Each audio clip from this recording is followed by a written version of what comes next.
One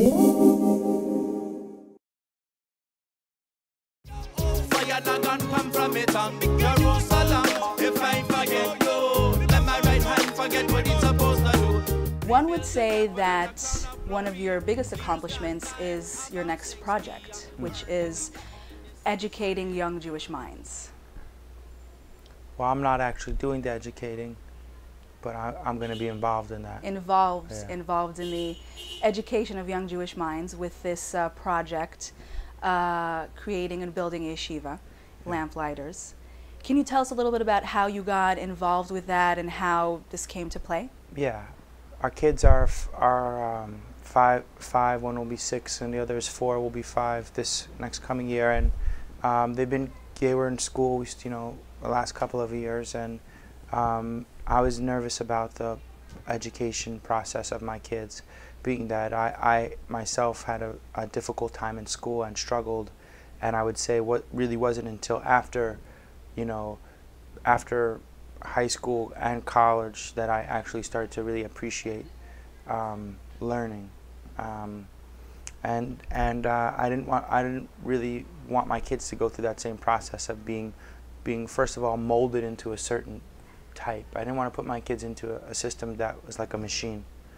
I wanted a school that would really honor my kids for who they are and help them to grow to be the best themselves that they could be, not to try to be something, some image of something, or some type of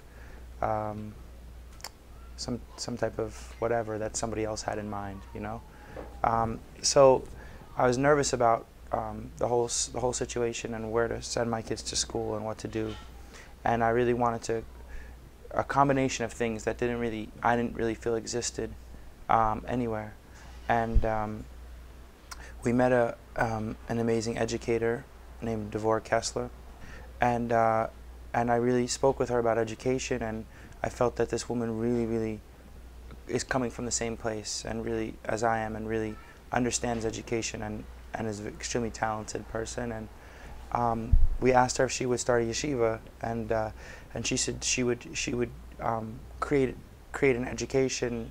She would be an education director, but she didn't want to start the yeshiva on her own, and she really would do it if there was a community of people around it that would help.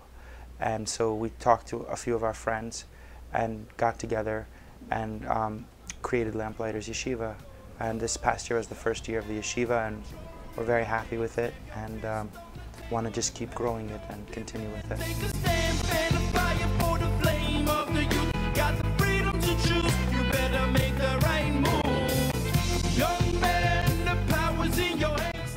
So from my understanding, the focus on this yeshiva is actually taking Torah studies and combining them with a lot of different elements like art, culture, science, right. Things that are, I would say, very progressive, bringing it into the Jewish community. Mm-hmm. Can you tell a little bit about that? What kind of arts? Is it music? Sure.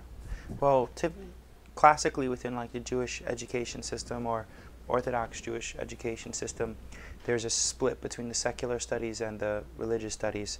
The religious studies are considered Kodesh, they're considered holy, and the secular studies are considered to be just sort of something that needs to be done. But I guess really what I do with my music and with my life is really try to mold and bring the two worlds together to show how Torah is within everything, and Torah is within music. Torah is within.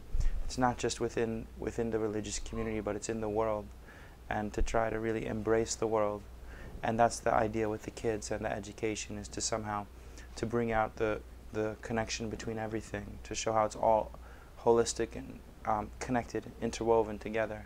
I think it's just really wonderful that you're coming together as a community and doing this. How is this idea being accepted in the community within Crown Heights and outside of the community? How are the reviews? How are people accepting this idea that's a little progressive? I could tell you that I myself studied at the Yeshiva of Flatbush, and I have a very creative and artistic background, and I felt as a child that part was missing, that whole arts, culture, and what you're calling secular. Right. So how is it being accepted in the community, the idea? Well, we don't really know yet because, you know, this is the first year and we're still a little bit under the radar. But definitely there's very established people in this community that have been a part of Crown Heights and the Chabad community for a long time that have been very supportive of us, and we've gotten you know, a lot of brachas, we feel like, from the Rebbe and from you know, from a lot of people in the community to do what we're doing. So I would say it's pretty positive at this point, and like anything else, I'm sure that there is, you know, people who are not so positive about it, but we don't really care about those people so much. Definitely. Would you say that your children, you have 3 children now, Yeah. Baruch Hashem, and are they inclined in the arts? Are they involved? How do they feel about, you know, being around music and art? Creativity, you know, I think is pouring out of them and pouring out of all kids, really. I think it's a natural thing, and it's just that it gets sort of squashed as you get older. And again, the real idea behind our school is to really feed them and to really allow them to create and be themselves and come to things you know, in their own way, guided, you know, obviously guided in a path, but to really allow them to be themselves. So this benefit that you're putting together at Symphony Space, June 15th, I heard that your wife, Talia, is producing it. Mm. How is it working together, you know, as a group, as a team, and doing something that's this huge benefit in Manhattan for a cause that you really care about? Mm. My wife is amazing. She's really so dedicated to whatever she's doing, and so puts herself into it in a way. There are very few people that I know that are that immerse themselves that deeply into whatever they're doing. So whatever she does full on, 100%, and she's great kochos and great, you know, strength. She's a powerful Jewish woman. So it's beautiful. So what can we expect on the 15th when we come to see you at Symphony Space? I heard there's going to be a Q&A, which is something that you usually don't do. Right. Yeah, I don't really love to speak. But I'm doing this acoustic show. I'll be playing like you know, my songs from the different records, and I'll be when I do the acoustic shows, I beatbox like a lot more than like when I do a show with my band. You know, I might do a small section where I beatbox, but with this I kind of beatbox in every song as one of the instruments, and we improvise as well.